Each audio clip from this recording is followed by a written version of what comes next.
Hey everybody, Edo here, and this is a prototype copy of Gardeners, and this was sent to me by Sit Down, and it is designed by Casper Lap. If you're not familiar with Casper's work, Casper also did Magic Maze. Magic Maze was a cooperative, silent puzzle game, and here we go with another one. I don't know if they reached out to me because I love gardens and garden art, but I certainly appreciate what they've done here visually. And so, like Magic Maze, this is a game where we are going to be dealing with a set of constraints and puzzles in front of us and trying to get it all solved, but we need to do that without communicating with any other players. All you can do is pick up a tile off the table and put it in, like remove it and put it in front of somebody. It's like, that wasn't correct. Here you go. And so it actually reminds me a lot of Decorum, which is another game with sort of that kind of play. So what is this game? You'll notice that there's these three different colors of tiles, A, B, C, and matching colors of cards here. Effectively, there's like this whole set of training modules in here with the A tiles, the B tiles, with the C tiles. You'll work through them. I thought they were a good, effective way of teaching you the game, but once you're done, you'll set these aside and we'll use these blue cards and we'll use these tiles. We are going to be making a grid in front of us. We're going to split the tiles up amongst the players, 1 to 4. I didn't play solo, but there's a solo mode.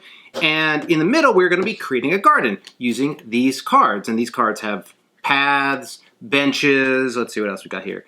Fountain, I mean, there's lots of plants as well. I don't know why I haven't picked any up yet.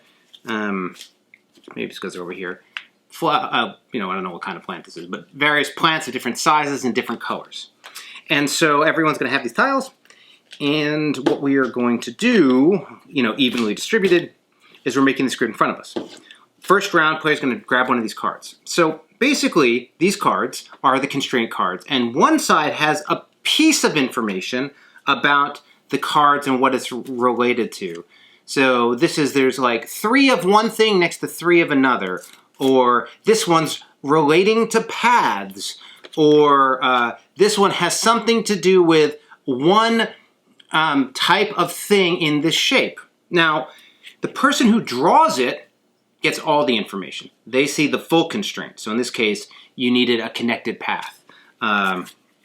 In that other case, you needed benches next to grass. But the other players only get the half the information. So you're going to start. You're going to put this down, and then you're not talking. There's flip a timer. You're not talking. Everyone's just starting to build a garden, and I can't say wrong. I can't say no. These are, flowers or whatever. We just have that information, and people start building it out. And the different modes have different sizes, but I think the base is a 6x6, and we build it out until this condition is met. Now, there are a couple build rules. You can't build separate, or you can't disconnect a segment. Okay, so the build rules, you have to be contiguous, and you can't make it bigger than a 6x6, and you can't just start building off to the side. The removal ones means you can't break it into 2 pieces. So there's some constraints on removing, and you can't leave orphaned or whatever the expression is for separated tiles. So as things are going, if somebody is getting close, but say I don't know, this is the benches and the grass. So let's say we have grass, and then, people are building, and I don't know. We're close, right? There's another bench. Here, okay?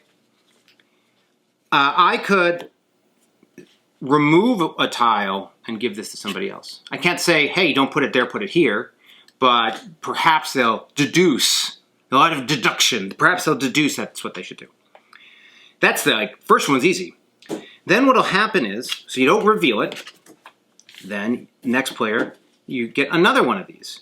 And now you're trying to meet all the constraints. You keep going, adding constraints and trying to solve for them. Once you get, the different modes have different amounts, but once you get 3 deep, then you can start, once you're going to put out a 4th one, you reveal and score one. You're like, yep, we got it. And then you keep moving along. The beginner mode, I think, lets you see more of the constraints earlier, so you're not dealing with so much missing information amongst the players. But it's tough. So, yeah, this is tough.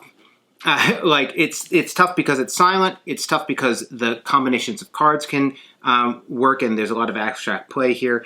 It's interesting. It's dense. But mellow. Like Magic Maze has dwarfs running through a mall. Like it's a lot more like craziness. This is like, no, we're just making a garden and rearranging it and dealing with these constraints. You know, in the case of Decorum, it's not a silent game, so there's information you can't reveal, but you can like be more verbal and passive aggressive and say like, you know, hey, I don't like putting those things next to each other or something. Here, it's really just getting used to the subtlety of returning a piece to somebody and then trying again.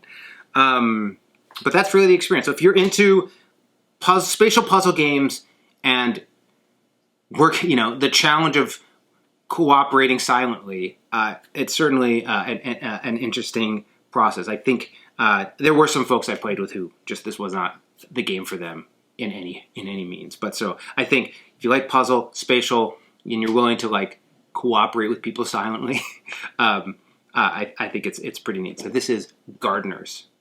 Hey everybody, Edo here, and thanks for watching Gaming with Edo. Reviews over here on this playlist, League and Insider videos over here on this one. Subscribe, share, all that good stuff. But most importantly, play some great games. Thanks.